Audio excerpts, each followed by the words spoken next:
এই পাঁচটি বরফাবৃত রাজকীয় চূড়া দেখবার জন্য আমরা তিনজন 13ই মে 2025 রওনা দিলাম হাওড়া থেকে কাঠগোদামের উদ্দেশ্যে। প্রথমে আমরা কাঠগোদাম থেকে একটি গাড়ি ভাড়া করে পৌঁছালাম পিথোরাগড়। পরের দিন আমরা পিথোরাগড়কে বিদায় জানিয়ে চললাম ধারচূড়ার উদ্দেশ্যে। ধারচূড়ায় এসে আমরা একটি গাড়ি 3 দিনের জন্য বুকিং করি ডারমা ভ্যালি দেখবার জন্য। ধারচূড়া থেকে বেরিয়ে আদি কৈলাস যাওয়ার রাস্তায় তাওয়াঘাট থেকে রাস্তা 2 ভাগে বিভক্ত হয়েছে।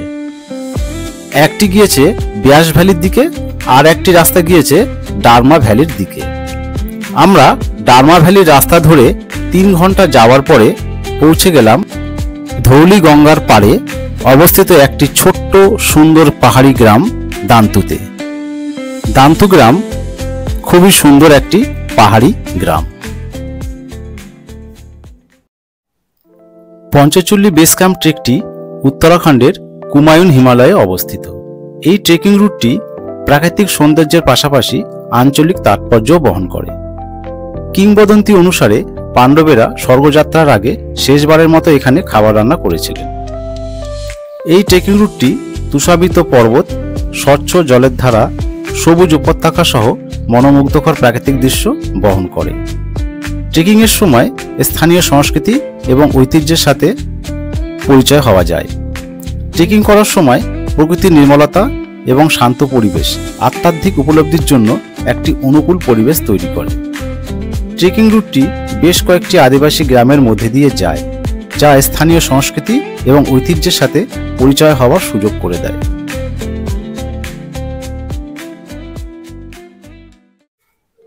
দুপুরের খাবার খেয়ে আমরা দান্তু গ্রামকে একটু এক্সপ্লোর করতে বেরোই। আজ আকাশ খুবই খারাপ, তাই বাইরে বেশ ঠান্ডা আর হাওয়াও খুব জোরে জোরে বইছে। এখানকার প্রতিটি বাড়ি বেশ পুরনো এবং পাথরের তৈরি। প্রতিটি বাড়িতেই জানলা এবং দরজায় কাঠের অসাধারণ সব কারুকার্য করা, যা এখানকার স্থানীয় সংস্কৃতির সাথে আমাদের পরিচয় করিয়ে দেয়। দেখুন, প্রতিটি জানলায় কাঠের কি অসাধারণ সব কারুকার্য করা, অসাধারণ। কিছুক্ষণ গ্রামে ঘোরাঘুরি করার পরই বৃষ্টি চলে এলো, আর এই বৃষ্টির সাথেও দান্তু গ্রামকে আমরা একটি শেডের নিচে দাঁড়িয়ে উপভোগ করলাম। দেখুন, এই হচ্ছে দান্তু গ্রাম, সামনে নেওলা নদী আর পঞ্চচল্লী। অসাধারণ একটি দৃশ্যপট আমরা ক্যামেরাবন্দি করলাম। খুব ভালো লাগছিল এখানে বসে থাকতে। বাহ, কি সুন্দর এই জায়গাটি! দেখুন, এটি হচ্ছে দান্তু গ্রামের ভিউ পয়েন্ট। খুব সুন্দর এই জায়গাটা।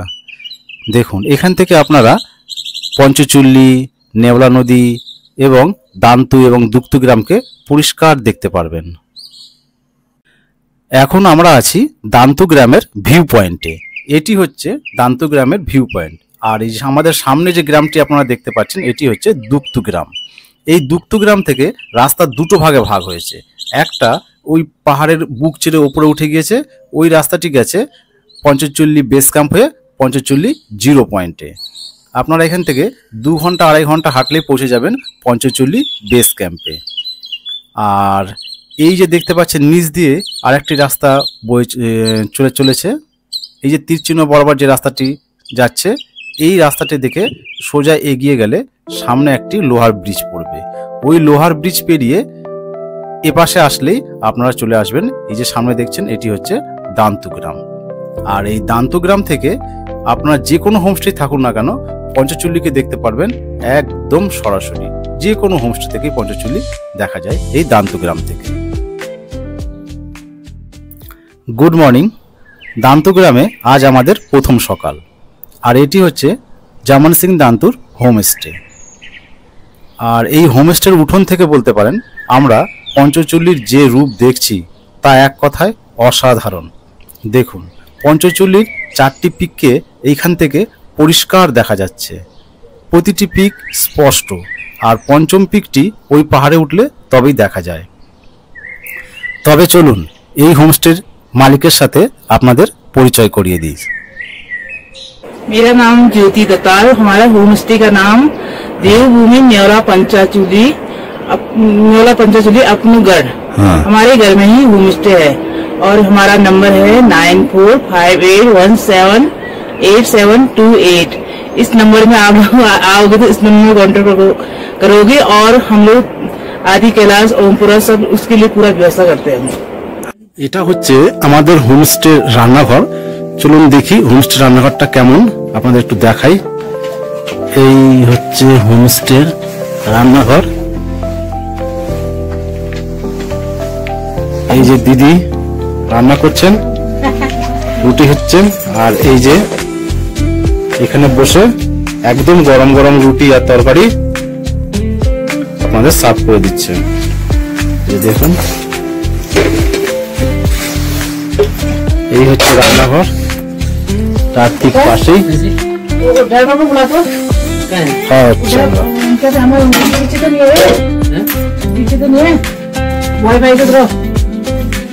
देखिए जल्दी आ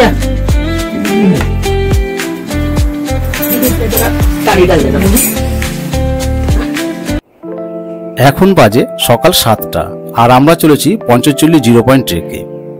আজ আকাশ একদমই পরিষ্কার। আমাদের হোমস্টে থেকে পঞ্চচল্লি 4টি পিক একদম পরিষ্কার দেখা যাচ্ছে। আমরা একজন ভোটার কাম গাইড নিয়েছি, যিনি আমাদের এই নৈসর্গিক রাস্তার পথ প্রদর্শক। আপনারাও চলুন আমাদের সাথে এই সর্বারণী পথে পথিক হতে। আশা করি ভালোই লাগবে। যদি লাগে অবশ্যই কমেন্ট করে জানাবেন আর আমাদের চ্যানেলটিকে একটু সাবস্ক্রাইব করবেন। হ্যালো ফ্রেন্ডস, আমরা এখন চলেছি পঞ্চচল্লি 0 অভিযানে। আমরা তথাকথিত পঞ্চচল্লি যে যাওয়ার রাস্তা, সেই রাস্তা ছেড়ে একটি নতুন রাস্তা দিয়ে আজ যাচ্ছি। ইনি আমাদের গাইড কম্পোর্টার কেদার ভাই, এই আমার মেয়ে আর আমি এবং আমার হাজবেন্ড, আমরা এই 4 জন আছি টিমে। তো এই টিম আমরা যাচ্ছি। এখানে পাশেই নেওলা নদী আছে, নেওলা নদীর পাশে একটি মন্দির আছে, মন্দিরের পাশ দিয়ে এই নতুন পথ দিয়ে আমরা যাত্রা শুরু করছি। আমরা শুনলাম যে এই পথে চড়াই তেমন নেই, তাই জন্য আমরা এই পথটাই ধরে নিয়েছি। যেহেতু আমাদের সাথে ছোট বাচ্চা আছে, ফর্মাল যে রাস্তা আছে সেটি অনেকটা ওপর দিয়ে চড়াই অনেকটা অতিক্রম করতে হয়। এই রাস্তায় জানা গেল যে চড়াই তেমন নেই। দেখা যাক, আপনারা সাথে থাকুন। ওম নমঃ শিবায়। এখন সকাল 7:15 আর আমরা হেঁটে চলেছি পঞ্চচল্লি 0 ট্রেকে। শুরুতেই আমরা এমন একটি রাস্তা পাচ্ছি। আমাদের বাঁদিকে পাইন বন আর ডান দিকে নেওলা নদী, আর আমরা হেঁটে চলেছি নদীর পার ধরে। আর এই যে রিসর্টটি আপনারা দেখতে পাচ্ছেন, এটি দান্তু গ্রামের শেষ রিসর্ট। এরপর আর কোনো থাকার জায়গা নেই কোনো দোকানও, তাই দরকারি সব জিনিসপত্র আপনারা সঙ্গে করে নিয়ে আসবেন। আমার মেয়ে অতি উৎসাহ নিয়ে হেঁটে চলেছে 0 পয়েন্টে বরফ নিয়ে খুব মজা করবে বলে। এই পথে এরকম অনেকগুলি সবুজ বুগিয়াল আপনারা দেখতে পারবেন। আমরা হেঁটে চলেছি সবুজ বুগিয়ালের মধ্যে দিয়ে, আর পঞ্চচল্লির দর্শন আমাদের শরীর এবং হৃদয়কে এক অন্যরকম সুখ অনুভূতি প্রদান করে চলেছে। শ্বেতশুভ্র পঞ্চচল্লি সব সময় আমাদের সঙ্গ দিয়ে চলেছে।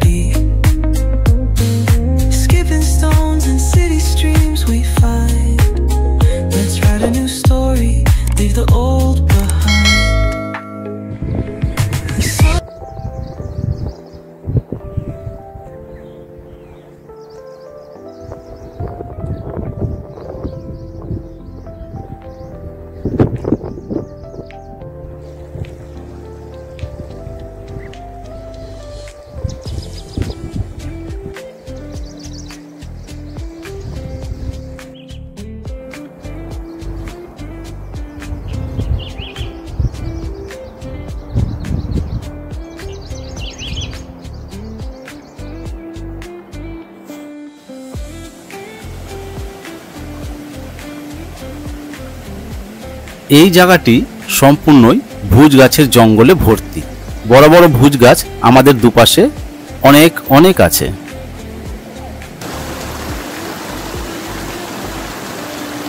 সামনে একটি ছোট ঝর্ণা আছে। রাস্তায় তৃষ্ণা পেলে একটু গলা ভিজিয়ে নেবেন।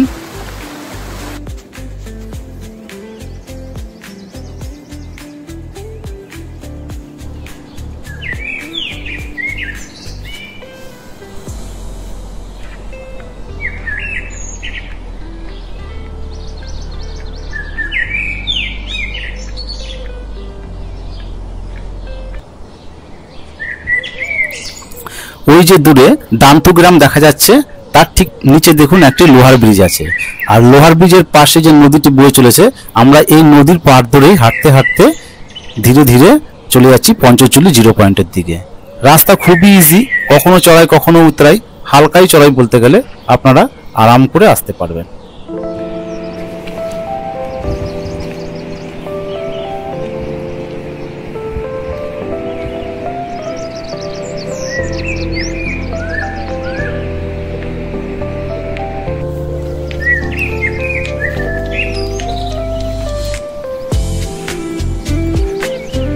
এই যে আমার মেয়ে দিব্যি লাঠি নিয়ে টুকটুক করে হেঁটে চলেছে। রাস্তা একদমই নর্মাল, আপনারা বাচ্চা নিয়েও আসতে পারেন, কোনো অসুবিধা হবে না।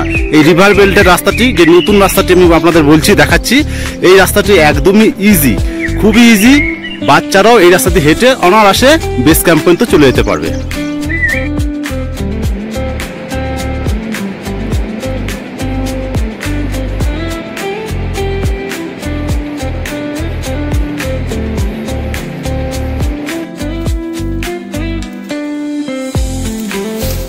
এই যে দেখুন, এটা হচ্ছে ভুজ গাছ। আমি একটু ঢালের ওপর উঠে দাঁড়িয়েছি বলে এরকম হয়তো দেখাচ্ছে।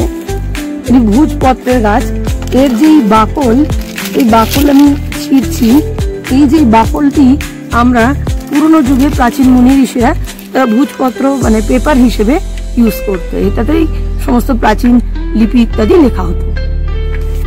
দেখো মাম্পু, এটা হচ্ছে ভুজপত্র। এই যে ভুজ গাছ আছে, এই ভুজ গাছগুলো, ওদিকে ভুজ গাছ দেখলে, এই ভুজ গাছগুলো মোটামুটি 10,000 ফিটের ওপরে হয়। আগেকার দিনে মুনি ঋষিরা তখন তার পেপার ছিল না, কি দিয়ে লিখতো? এই ভূর্জপত্র হচ্ছে গাছের বাকল, বার্ক অফ দ্য ট্রি। কেমন? এই ভূর্জপত্রগুলোকে বের করে এরকম ছোট ছোট কাঠি নিয়ে, একটু দেখাও, এই যে দেখো, এই জাস্ট লাইক পেপার, একদম পেপারের মতো। এইবার এই লাঠি নিয়ে এর উপরে আঁক কষে কষে লিখতো। কালি ধরো এখানকার পাথরে বা পাতার থেকে তার যে নির্যাস রস, বুঝতে পেরেছো? সেই রসটা নিয়ে এরকম একটা পেনের মতো করে নিয়ে এর মধ্যে লিখতো। এরকম আমাদের অনেক লিপি আছে, প্রাচীন লিপি বা প্রাচীন গ্রন্থ, যেগুলো সব ভূর্জপত্রের মধ্যে আছে, এবং সেগুলো কি হয়েছে ওইভাবেই আমরা কিন্তু সংরক্ষণ বা স্টোর করে রেখেছি। বুঝতে পেরেছো? তাহলে এটা কত গুরুত্বপূর্ণ। আমাদের প্রাচীনকালের সব মুনি ঋষিরা কিন্তু এরকম ভূর্জপত্র লিখতে, এটা কি জাস্ট লাইক পেপার। তো নেচারের থেকে কিন্তু দেখো আমরা সব পেয়ে যাচ্ছি, তাই না?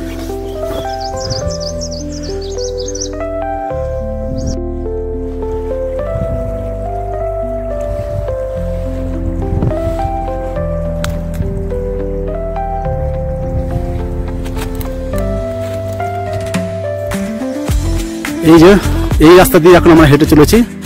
ওই সামনের রাস্তা আমাদের ট্রেক পথ, একদম মসৃণ পথ বলতে গেলেই যা বোঝায় তাই। আমরা পাখির ডাক আর নদীর গর্জন শুনতে শুনতে এগিয়ে চলেছি পঞ্চচল্লি জিরো পয়েন্টের উদ্দেশ্যে। পঞ্চচল্লিতে 5টি সিংহ রয়েছে। এর মধ্যে সর্বোচ্চ সিংহটি হল পঞ্চচল্লি 2, যা 6,904 মিটার উচ্চতায় অবস্থিত। পঞ্চচল্লি 3 হল সর্বনিম্ন শৃঙ্গ, যার উচ্চতা 6,312 মিটার।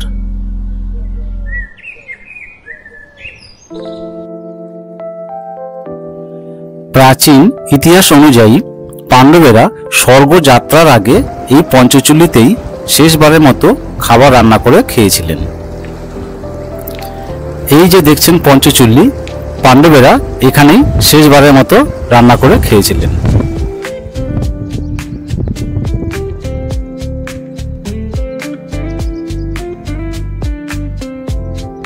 দেখুন বন্ধুরা, ভ্যালি অফ গুরাস, জাস্ট ভ্যালি অফ গুরাস।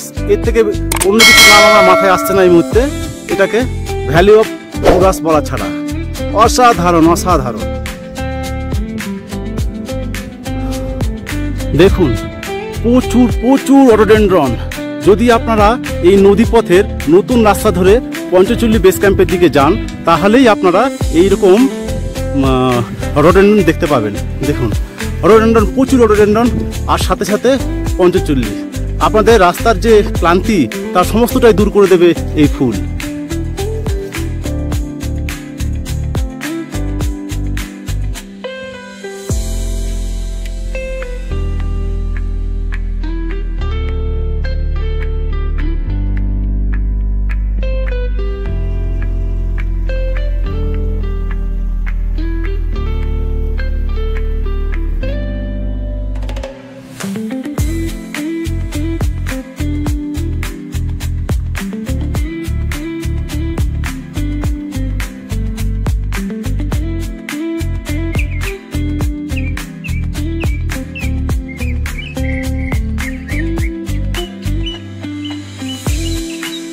এই রকম গুড়াস ফুলের রাস্তা দিয়ে যদি আপনারা হাঁটতে চান তবে অবশ্যই আপনাদের আসতে হবে পঞ্চচল্লি জিরো পয়েন্ট ট্রেকে।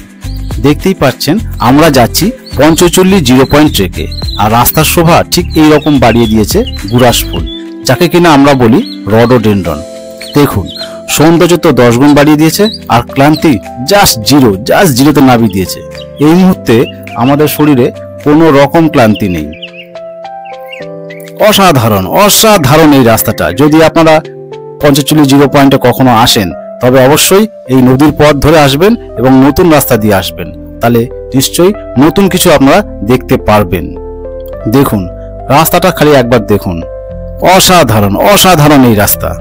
দেখুন বন্ধুরা, এটা কি পঞ্চচল্লি যাওয়ার রাস্তা না স্বর্গে যাওয়ার রাস্তা? আপনারাই বলুন, কমেন্ট করে কিন্তু অবশ্যই জানাবেন রাস্তাটি কেমন।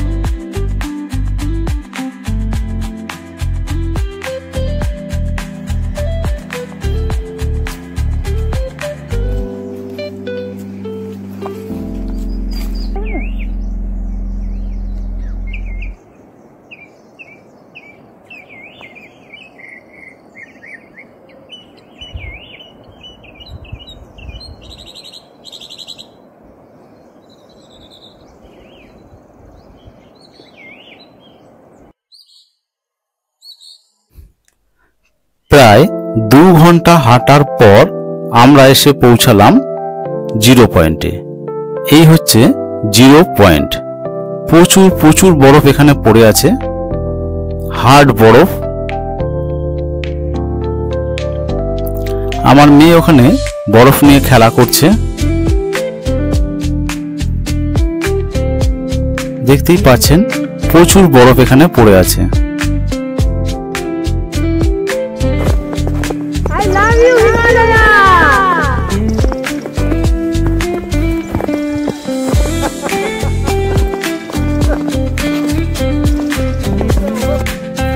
জিরো পয়েন্টে এসে আমার মেয়ে তো খুব খুশি, সে সারাক্ষণ বরফ নিয়ে খেলতেই ব্যস্ত। আমরাও কিছুক্ষণ ওর সাথে বরফ নিয়ে খেলাধুলা করলাম। তারপর জিরো পয়েন্ট থেকে সামনের দিকে আর একটু এগিয়ে গেলাম।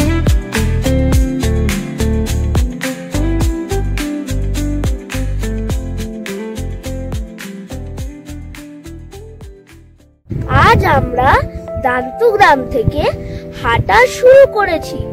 নদীর পার ধরে আমরা নালা, জঙ্গল ইত্যাদি আমরা পেরিয়ে এসে পঞ্চচল্লির জিরো পয়েন্টে আমরা পৌঁছেছি।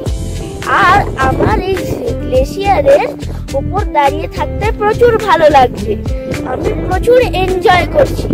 আর আমি এখানে বরফ নিয়ে খেলা করছি, আর আমার এখানে উঠে আসতে একটুও কষ্ট হয়নি। আপনারাও আসবেন, এসে এখানে মজা করবেন।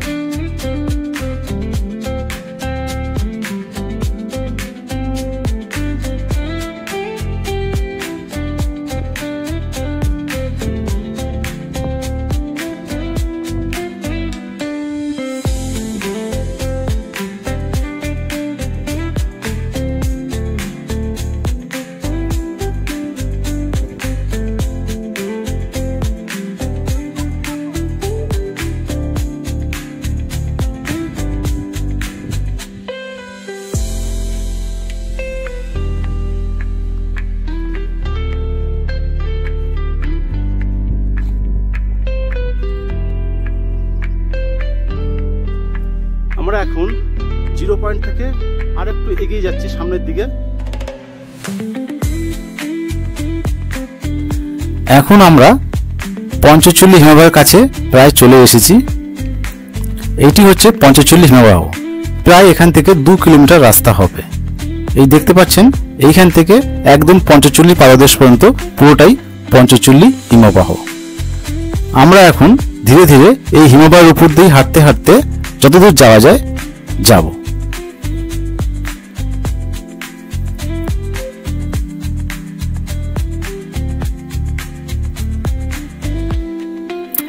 আমার মেয়েও মাত্র 8 বছর বয়স। দেখুন এই বয়সেই ও হিমবাহের উপর দিয়ে হাঁটতে হাঁটতে দিব্যি চলেছে।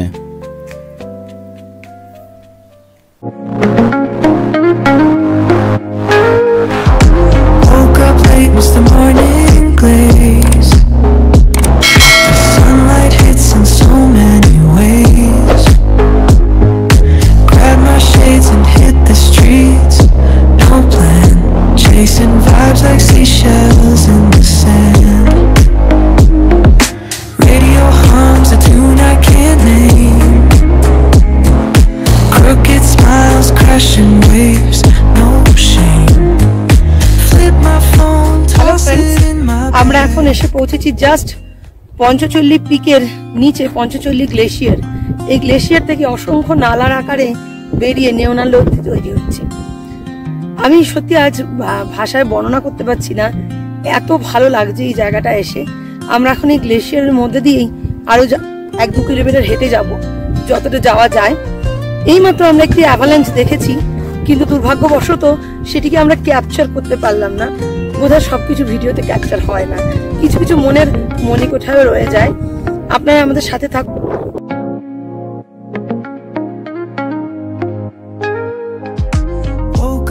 Miss the morning glaze, but the sunlight hits in so many ways. Grab my shades and hit the streets, no plan, chasing vibes like seashells in the sand. Radio hums a tune I can't. এটি হচ্ছে পঞ্চচল্লি গ্লেশিয়ারের শেষ চড়াই। এরপরে আর যাওয়া সম্ভব নয়, তার কারণ এরপরে রাস্তা নেমে গিয়েছে প্রায় 1000 ফুট নিচে। একটি গিরিখাদ আছে, সেই গিরিখাদে নেমে গিয়েছে এই গ্লেশিয়ারটি। আমরা চেষ্টা করছি শেষ পর্যায় পর্যন্ত যাওয়ার, দেখা যাক কতদূর যেতে পারি।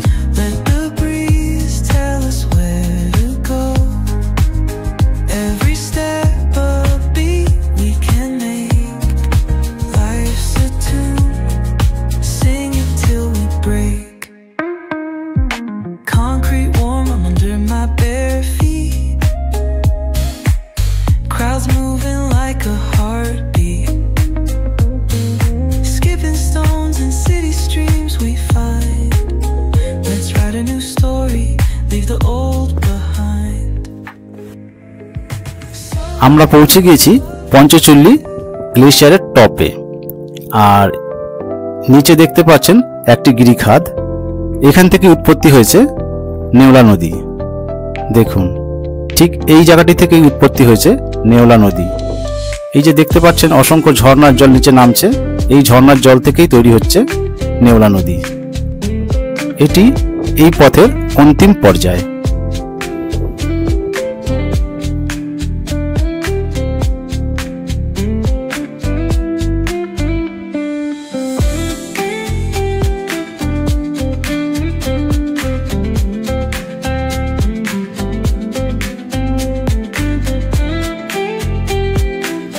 এই যে দেখছেন টন টন বরফ জমা হয়ে তৈরি হয়েছে পঞ্চচল্লি হিমবাহ, আর এই হিমবাহ গলা জল থেকে উৎপত্তি হয়েছে নেওলা নদী, যা ডারমা ভ্যালির উপর দিয়ে প্রবাহিত। পরিশেষে বলি, পঞ্চচল্লি বেস ক্যাম্প ট্রেকটি শুধুমাত্র একটি ট্রেক নয়, এটি একটি আধ্যাত্মিক অভিজ্ঞতাও বটে, যা প্রকৃতি ও নিজের আত্মার সাথে সংযোগ স্থাপনে সহায়তা করে। ওম নমঃ শিবায়।